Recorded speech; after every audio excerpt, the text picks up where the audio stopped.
Focus. Ideate. Innovate. Enable.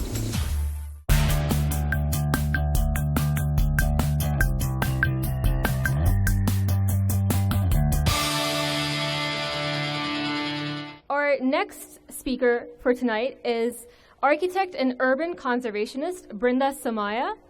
And she started her career firm Somaya and Kalapa Consultants in 1978 in Mumbai. Over 3 decades, she has merged architecture, conservation, and social equity in projects ranging from institutional campuses and rehabilitation of an earthquake-torn village. Miss Brinda Somaya, may you please come on stage and share your thoughts with us.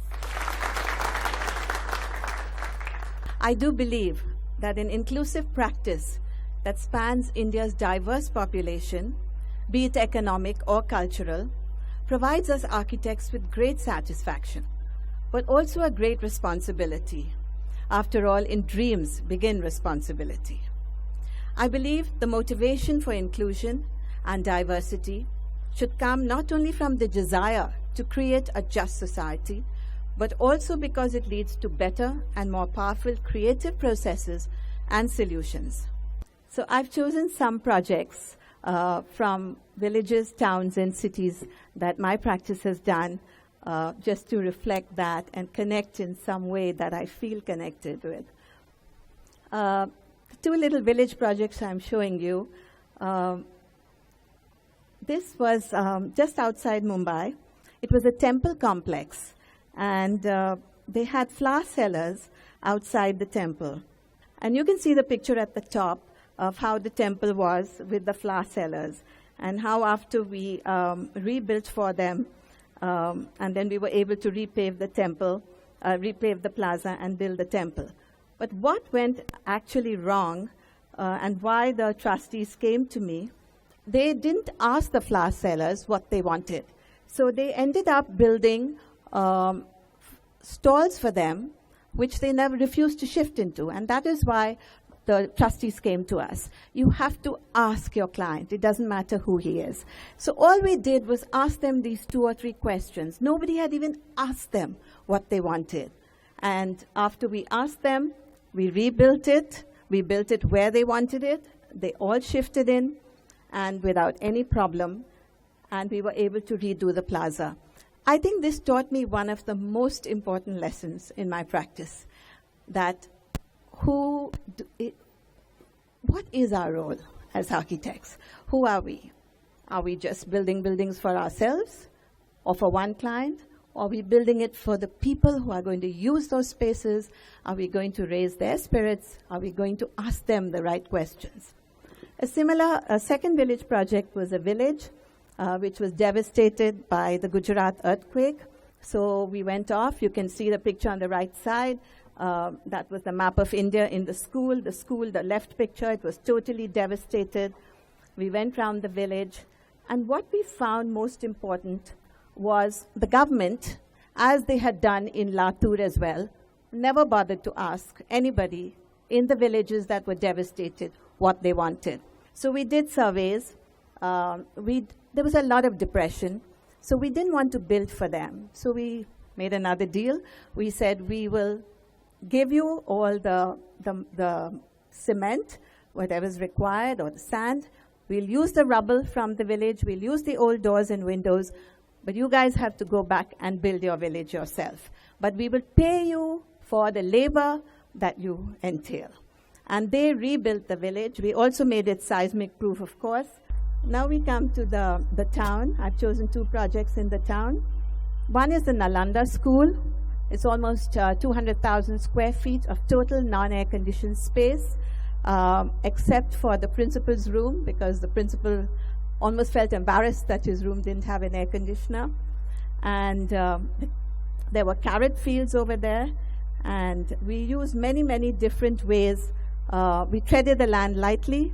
We used many different ways to make sure that we did not need air conditioning.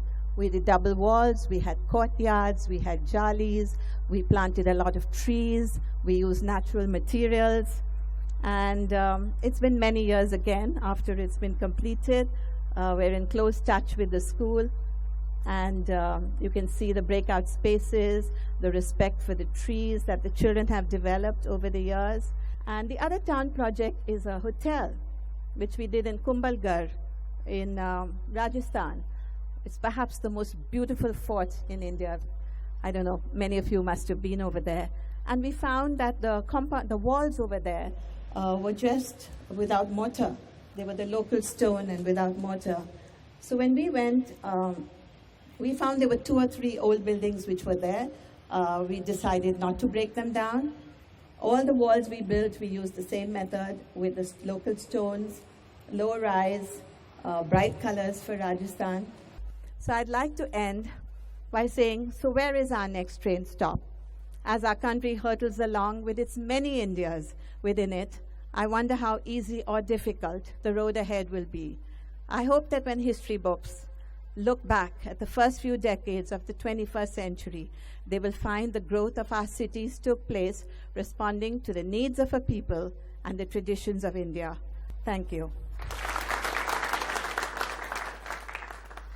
If I could now please request His Excellency Alphonsus Stoelinga to kindly deliver the vote of thanks. Since it is a very Indian tradition to have a vote of thanks, I will do it partly in Hindi. And I will, because I want to tell a secret to the Indian architects. So the secret is in Hindi.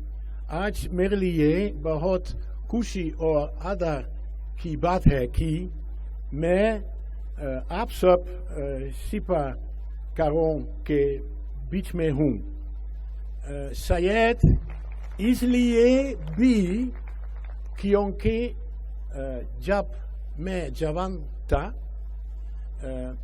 शिपकाकारी मेरी पहली पढ़ाई थी इसलिए मेरा विचार है कि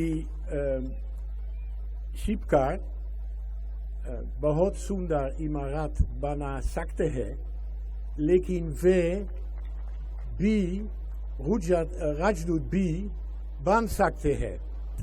I would like to say that indeed it is for us an honor to host this event.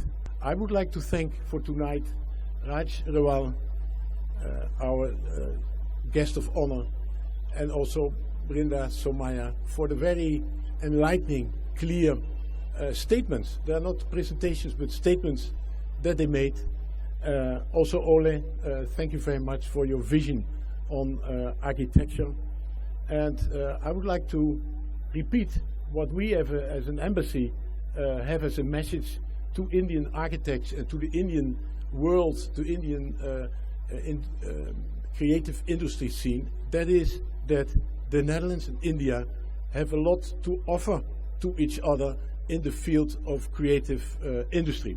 So thank you very much, all of you, for your presence here tonight and for your attention. Thank you, Mr. Stoelinga, for being so gracious in lending your support to this event. There's no doubt that the evening has left a lingering and constructive flavor, and for this I would like to thank Architecture + Design and CERA for their efforts. Architects are doers. They work on site. They are real practitioners, right?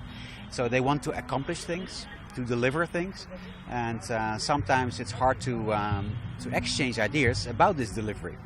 So it's important to organize discourse, either through magazines or books or through events like this. You know, I started my talk with what is our cultural heritage and how I connect with it, and I think we mustn't forget that. And I think we have to cater for that, and we have to learn a lot from the past. It doesn't mean that we have to copy the past. I always tell students, you cannot marry your grandmother. So, but you have to go ahead. You have to take inspiration. After my talk, so many young people came to me, and all of them want to know how they can do something along the lines of what I showed. And that enthusiasm which is there after a talk, how do we conserve it and how do we channel it for them into actually producing something good? And I think that's where they get lost, some of them. So we don't have enough mentors and enough advisors for them to take their dreams forward. I hope that that will be created.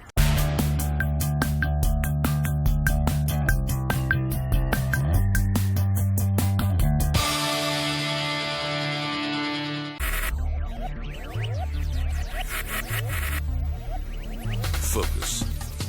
Ideate. Innovate. Enable.